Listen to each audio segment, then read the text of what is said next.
দীর্ঘ বছর পর বাংলাদেশ দাঁড়িয়ে আছে একটি সত্যিকারের উৎসব মুখর নির্বাচনের দ্বারপ্রান্তে।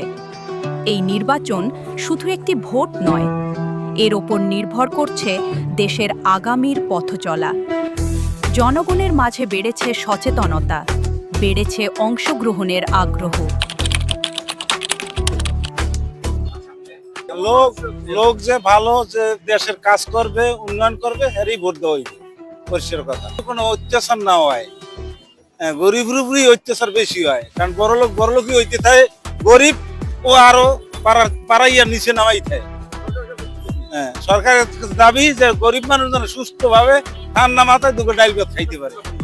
মানুষ হিসাবে আসলে আমাদের বিগত দিন আমরা দেখেছি যে আসলে প্রার্থীরা একটু নিজেদেরকে সুপ্রিম হিসেবে প্রকাশ করতে চায়, কিন্তু আসলে যারা জনগণের সুখকে পাশে থাকবে, যারা জনগণের ইচ্ছাকে প্রাধান্য দেবে, আসলে তাদেরকে এবার ভোটাররা পছন্দ করবে আমি মনে করি। সুস্থ হওয়ার জন্য ইনশাআল্লাহ দেওয়া যাবে। আচ্ছা, যোগ্য প্রার্থী যে তারাই বাছাই করে নেবে জনগণে, যে যোগ্য না তারকে যাচাই করবে। অবশ্যই যোগ্য প্রার্থী যাচাই করে নেবে। জনগণ কম বেশি হইলেও একটু হইলেও তো চলাফেরা জানে বা বোঝে। এটা নিয়ে আর কি জনগণের মাধ্যমে আর কি ভোটার বাছাই করে নেবে যে কে হবে।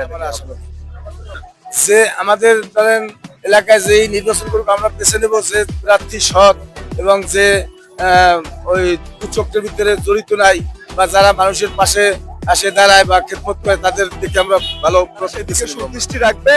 এই সর্বোপরি জনকল্যাণমূলক একটি রাষ্ট্র গঠনের লক্ষ্যে আপনার জনপ্রতিনিধি জনগণের জন্য যারা কাজ করবে, তাই এরকমই আপনার প্রতিনিধি আসলে আশা করি। সৎ এবং যোগ্য নিরপেক্ষ যে গরিবের নিয়ে কাজ করবে, ওই ধরনের যোগ্য ব্যক্তিকে চাই, শিক্ষিত লোক। আমরা ভালো যোগ্য প্রার্থী শিক্ষিত লোক বাছতে নেবো, ভালো লোক বাছতে নেবো। আমরা স্বচ্ছ যে ব্যক্তি, যাতে আমাদের এলাকার উন্নয়নে কাজ করবে, যে আমরা সুখে দুঃখে পাবো, তাকেই আমরা সেই প্রার্থী হিসেবে চাই। ভালো মানুষ চাই আমরা তো সবসময় ভালো মানুষ চাবো, আমরা খারাপ মানুষ চাবো? আমরা যে ভালো তারই তো আমরা ভোট দেবো। ভালো যে লোক তারই তুমি